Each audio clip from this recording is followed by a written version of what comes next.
Muy buenas con todos mis amigos en Cristo Jesús. El día de hoy vamos a continuar hablando sobre respecto a los requisitos para la integridad. Continuamos con los requisitos para la integridad. Y dentro de ella hemos hablado ya, la integridad requiere reflexión y discernimiento. La iglesia de Cristo tiene que saber discernir y reflexionar cuando esté en alguna práctica negativa, ¿no? Y actuar de buena fe. Y también hemos visto la integridad, como segundo punto, la integridad requiere acción.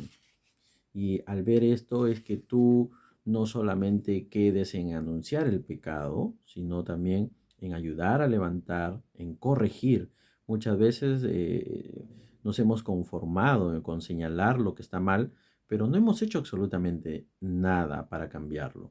Y eso debemos pedirle la dirección de Dios y corregir con la palabra del Señor.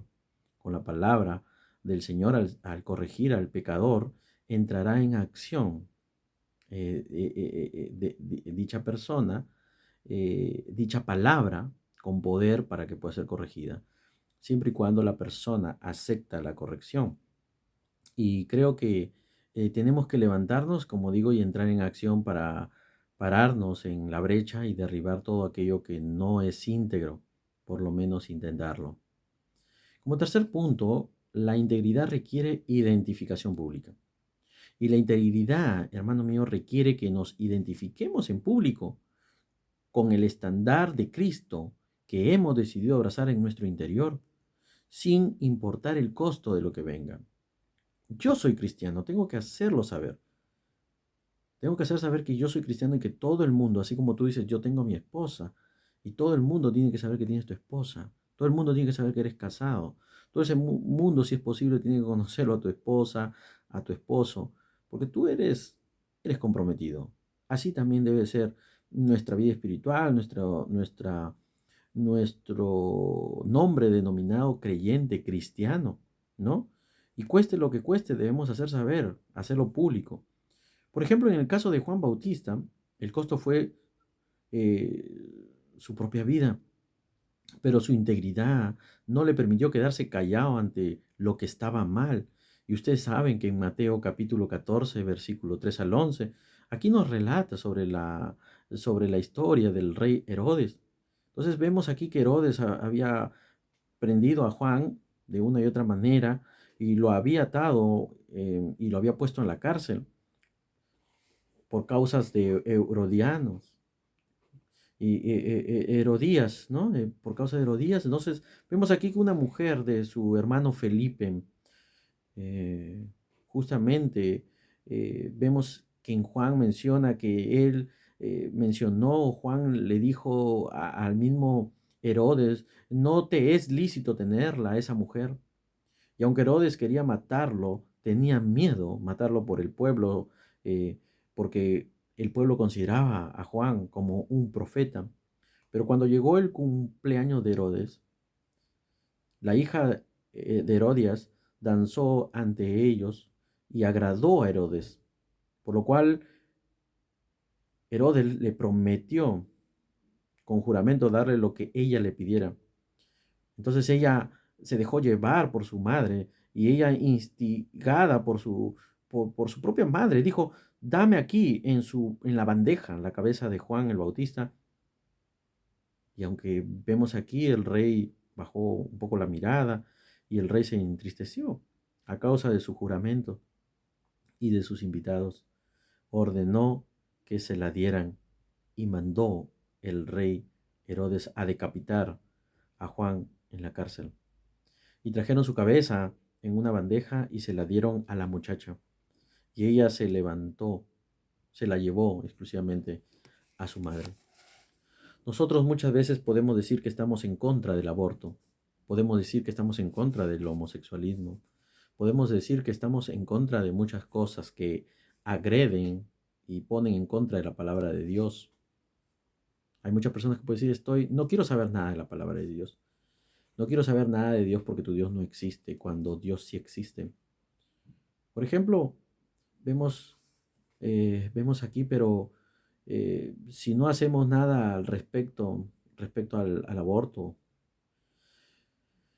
Y si en público no tratamos de hacer todo cuanto esté a nuestro alcance para luchar en contra del aborto, no estamos siendo íntegros porque no estamos actuando conforme a las convicciones que decimos tener. Si el creyente no levanta el estándar de Dios en su entorno, la iglesia nunca va a tener el impacto necesario para transformar la sociedad.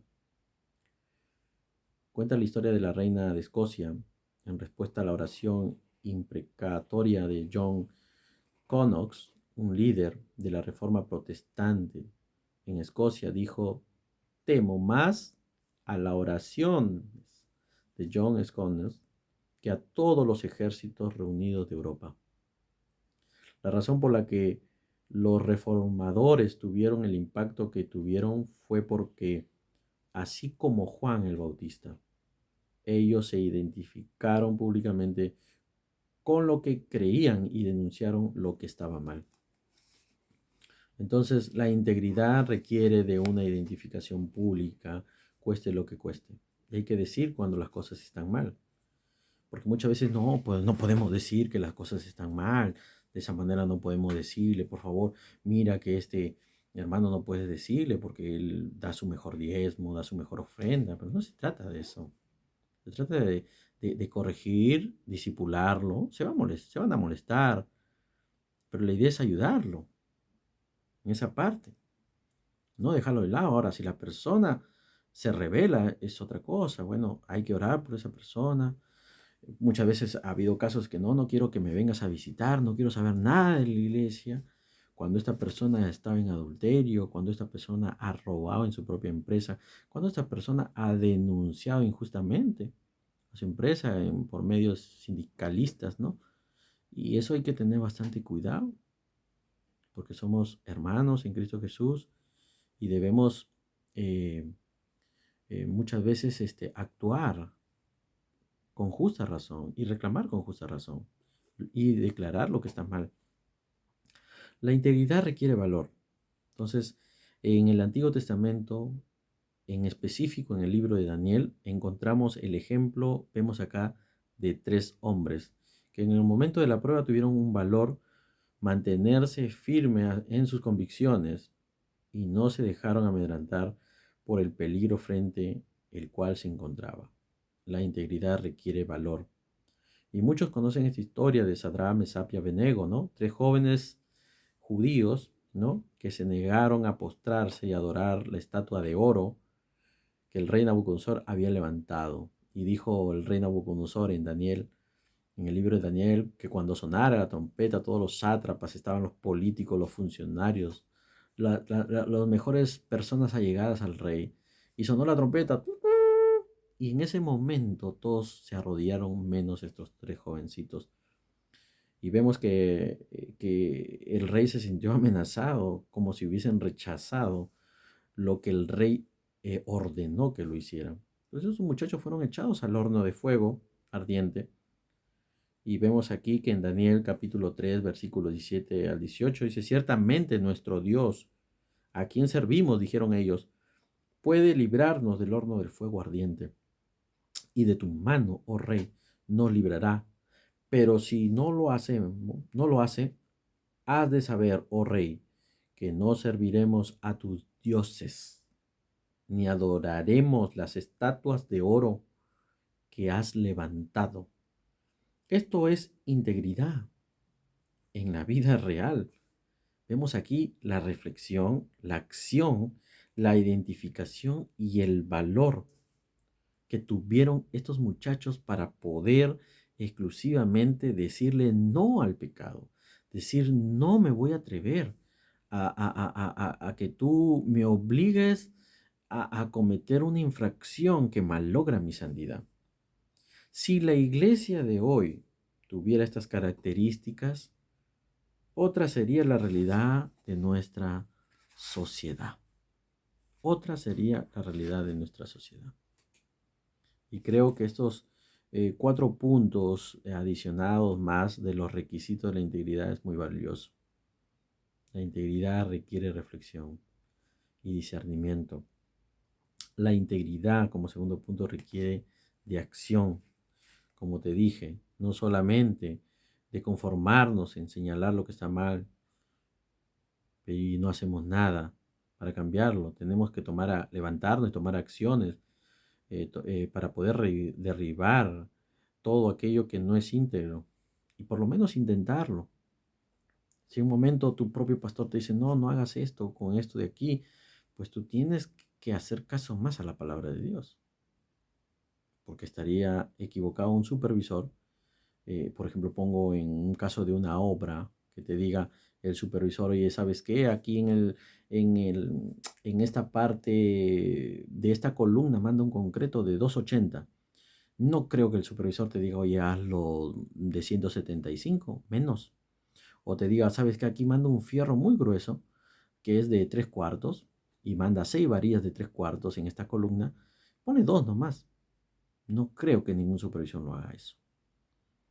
Bueno, los empresarios pueden ser, pero los empresarios quieren todo menos, pero los que somos supervisores, no. Entonces, así es la supervisión pastoral.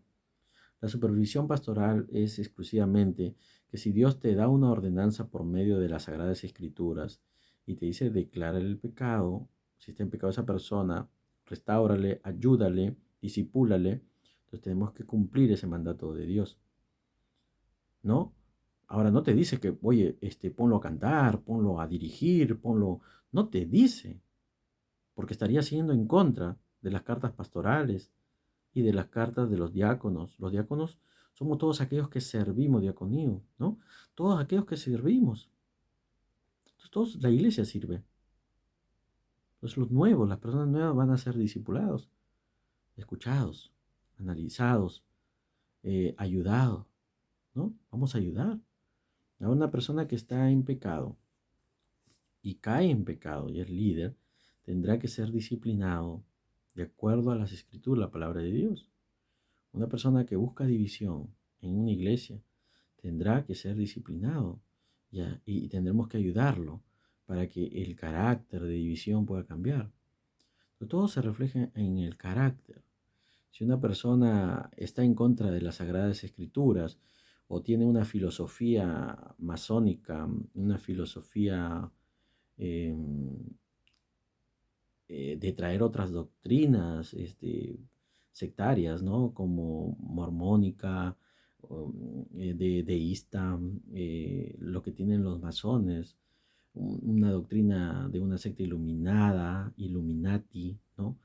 Una secta de creer en un solo, de dioses separados, no creen en la Trinidad, doctrinas que dañan justamente las escrituras y la palabra de Dios, en que Jesús solamente fue un profeta nada más, doctrinas que dañan la imagen de Cristo, creo que deben ser instruidas y no tomar ningún liderazgo. Espero que en esta parte la integridad pueda siempre requerir de identificación pública, cueste lo que cueste, y la integridad requiere valor, de no aceptar el pecado, de destruir nuestra integridad. No destruyas tu integridad.